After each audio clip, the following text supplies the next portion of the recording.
Update. Am I the a-hole for yelling at my family for getting me a birthday cake I don't want for the 15th year in a row? Original post. Unfortunately, I, 18 female, was born on a day after my cousin, 20 female. Ever since I was little, my needs for my birthday were always outshined by hers. We always did family events to celebrate our birthdays since we were the oldest kids in our family, so we kind of just shared a birthday. We had the same cake. My family either never wrote my name on it or would messily scribble it on at the last minute. Party decorations and games catered to her taste, and mostly all the gifts would be for her. I just usually ended up with getting a $10 gift card from Walmart or something, while she always got dolls, games for her Nintendo DS, and even a puppy one time. I always felt like I didn't matter for my birthday. Even my quinceañera felt flat since my family went all out on making my cousin feel like the most special girl in the world. But my cousin was always nice to me, and she would give me some of her gifts just to put a smile on my face.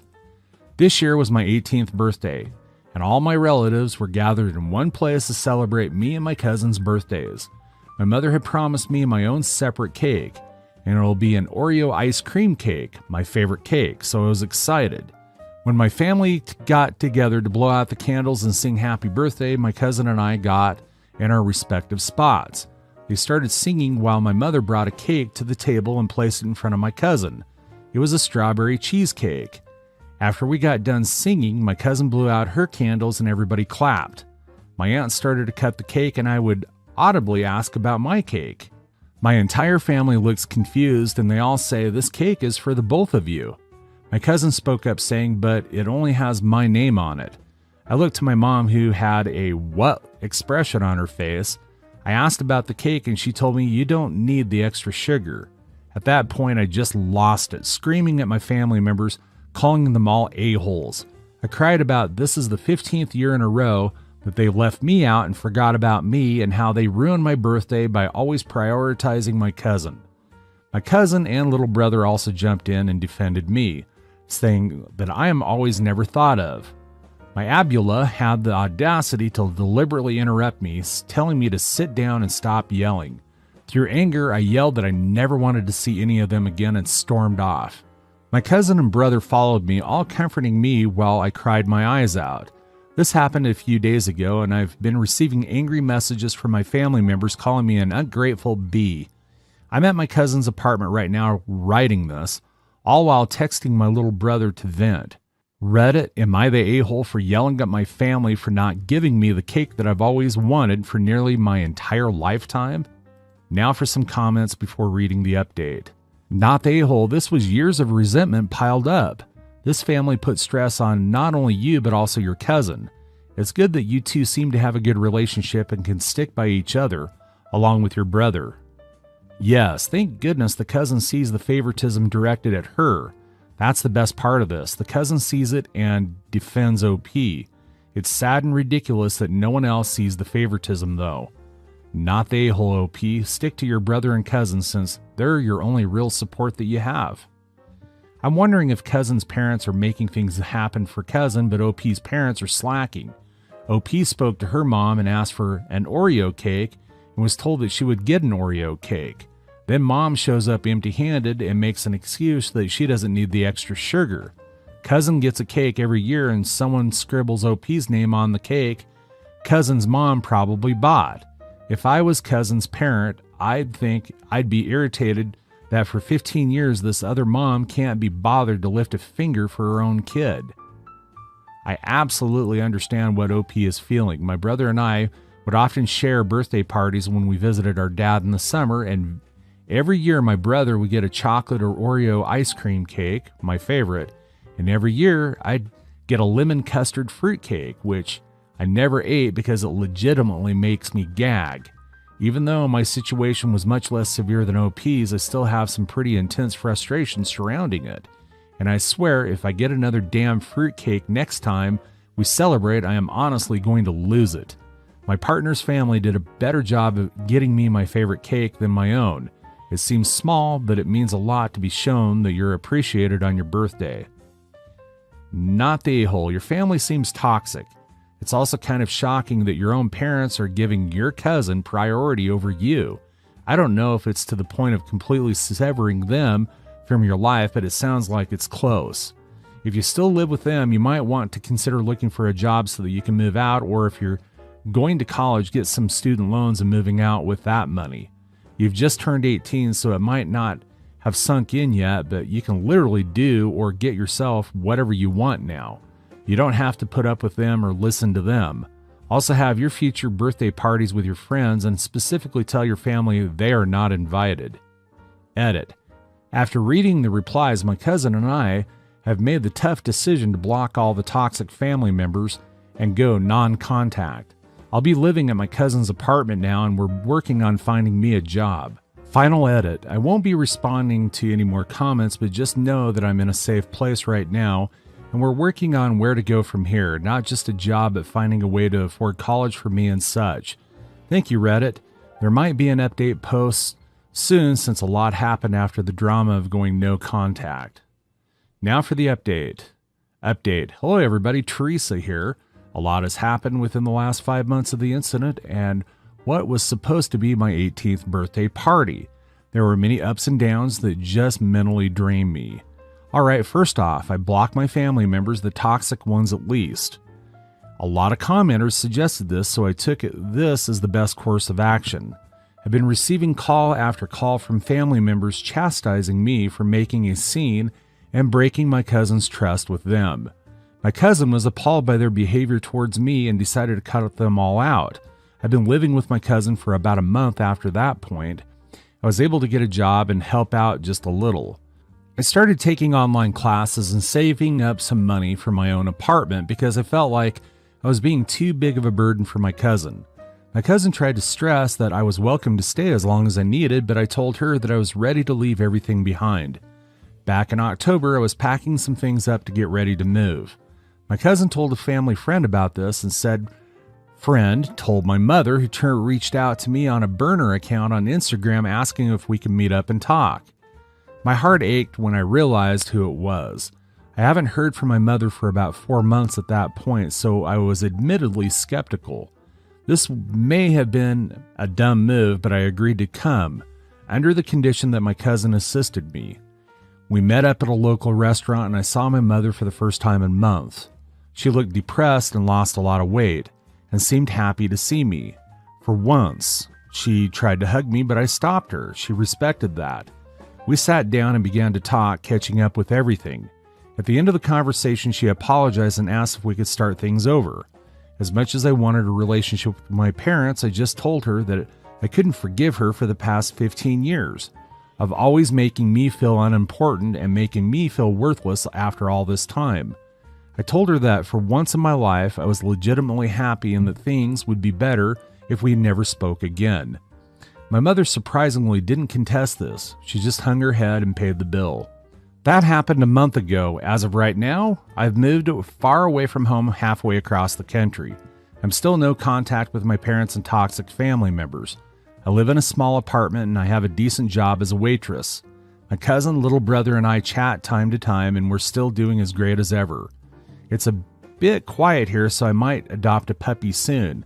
I wish I could say it was a happy ending with a shit ton of drama and everybody clapped at the end, but it's best to just tell the truth. Thank you everybody for your advice. Edit. Fine guys, I'll get a cat. Story 2. Am I the a-hole for referring to my cousins as my brothers in a post when I, 18 male, never refer to my stepbrothers, 20 male, 17 male, and 13 male that way? Original post. I, 18 male, have 3 stepbrothers through my dad, Blake, 20 male, Chris, 17 male, and Dave, 13 male. We are not close at all. Blake, Chris, and I aren't close because of a sort of a mutual agreement, I guess. And I'm not that close with Dave because he was always following his brothers everywhere, as is to be expected. My stepbrothers live primarily with their dad and his wife and spend every other weekend here at their mom's and my stepdad's before Blake and Chris went out of state to uni. Now during Dave's every other weekend visits, it's just him and I. I used to want to be brotherly with my stepbrothers. I actually remember the moment it changed. I was 12 and their dad was taking them all to Florida on vacation, and I said something to Blake and Chris about wanting to go.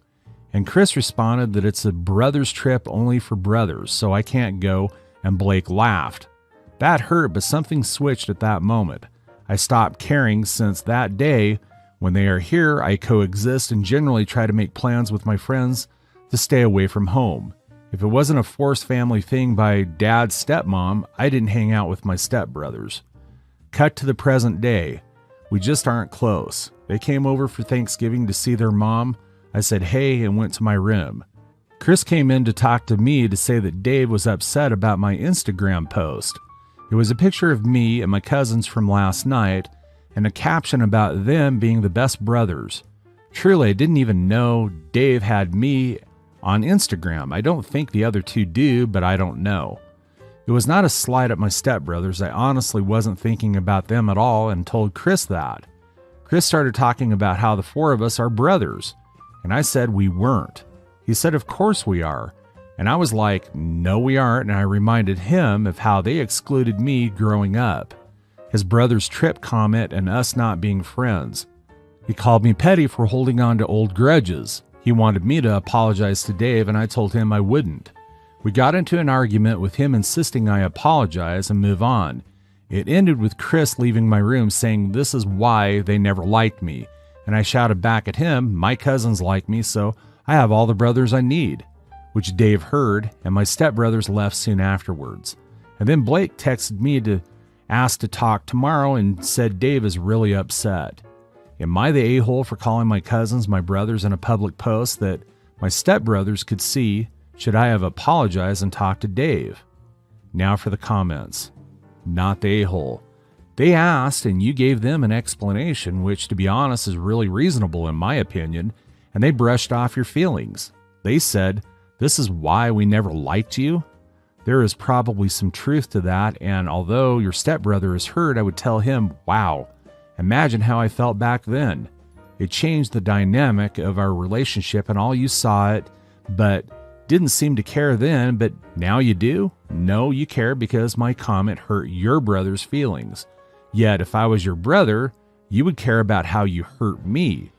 This is just another example of how you don't see me as an actual brother. Not the a-hole. Family is who you say it is. I had a friend who saved me from loneliness and suicidal thoughts. Did not have a friend in the world, and he gave a damn. I called him my brother, and so did he.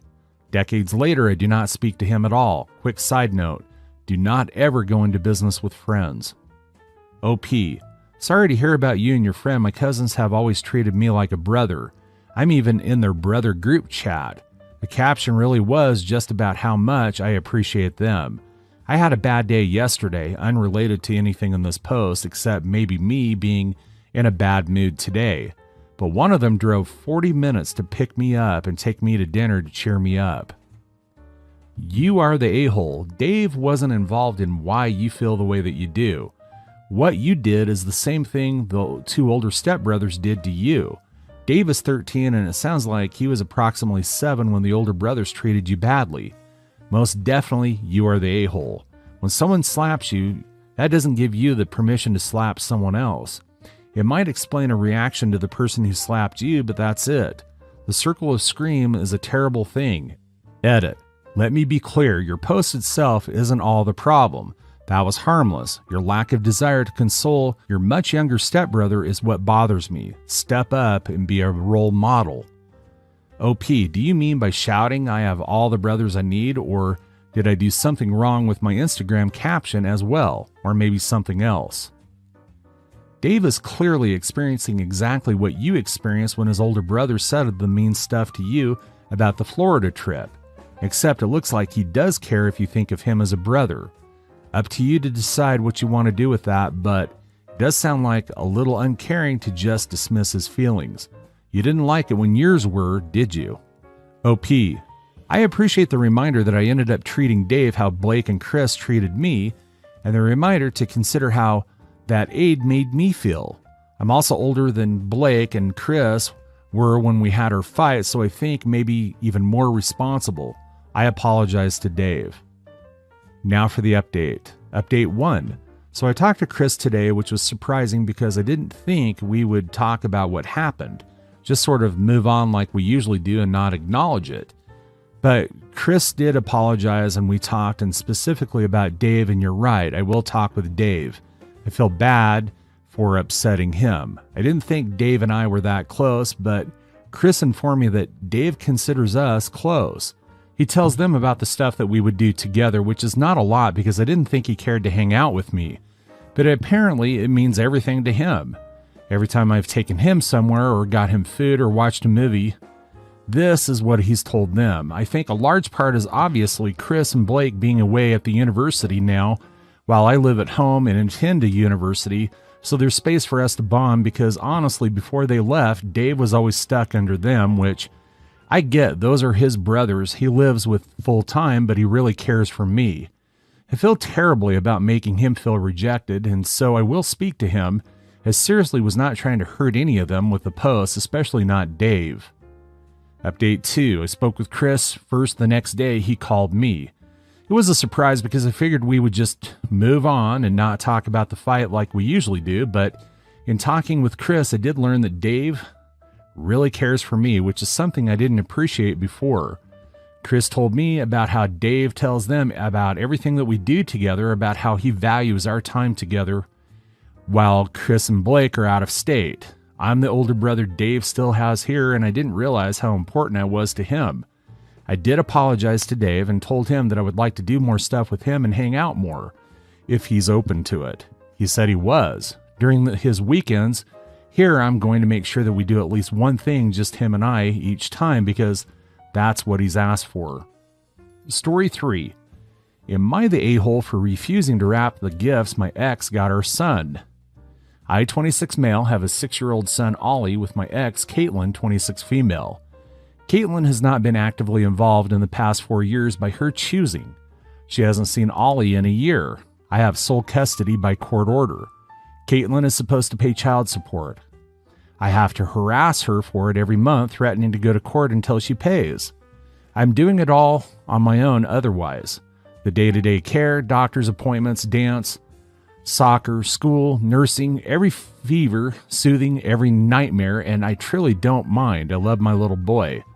It doesn't change that it can be exhausting and emotionally draining. I've asked Caitlin to help more, but she says that she has no interest. I finally gave up. That being said, Caitlin expects me to facilitate all contact. She gets mad if I don't initiate the court-ordered weekly FaceTime call when, according to the court, she's the one who has to call. Same if I don't have my son call her, even on Ollie's birthday. She just can't be bothered. I finally stopped doing all of that because it's not my job. And half the time when I call, she doesn't answer. If Caitlin does send gifts for Ollie, it's a crapshoot. She usually doesn't even send a card. If she does send a gift, she tells not to ask me to wrap it, put her name on it, and buy a card.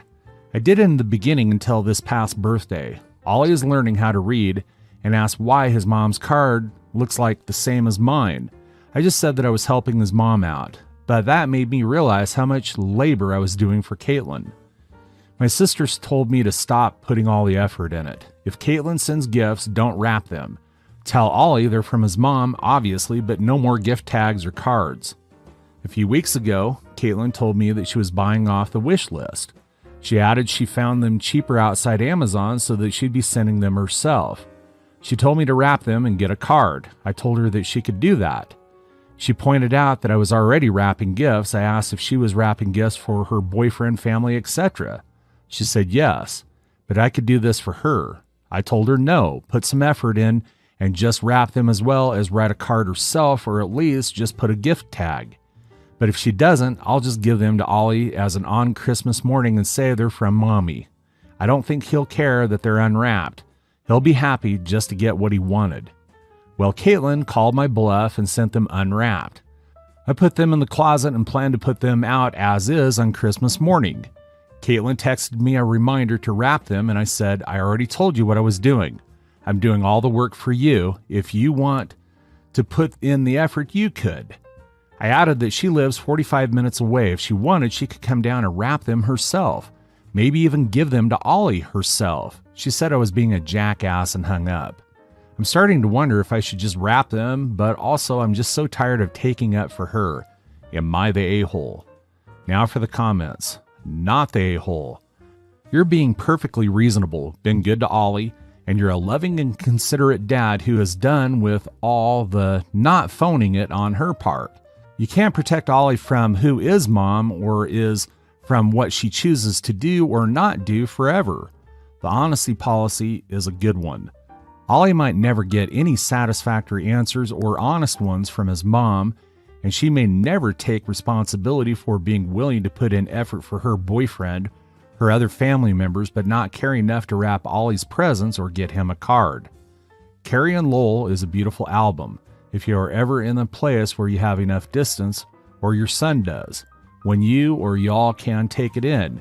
For now, you are doing great by your son, making the right calls, and are a loving and compassionate parent who has always done everything to advocate for your son. I'm glad that he has you and sorry that your ex always defaults to leaving you to hold the bag or box or the phone. It's good that she got your son something, hopefully from his wish list, but none of any of this makes you the a-hole. Merry Christmas to you and yours, OP. Not the a-hole. You're being a doormat for your ex. I get it. She's still Ollie's mom, but you don't owe her a damn thing. It seems like she only wants to be part of Ollie's life in order to exert any modicum of control over you that she can.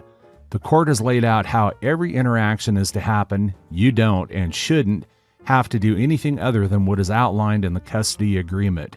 Ollie deserves better than you trying to uphold this falsehood of who his mother is, and so do you. I would argue she's not even a mom. She is only an egg donor. She is not there at all. To earn the mom title is more than carrying a child and birthing a child. It's all the effort to raise the child. It is the little things and the big things. It is comfort, love, and emotional and physical support. This woman does none of this. OP is a dad because he is doing all of this and more. Ollie will realize this as he gets older. You are correct that OP should stop putting in the effort for the egg donor. Also agree she is trying to control OP. That's all for today. If you're enjoying this story, please like the video and share your thoughts in the comments section down below. Thank you.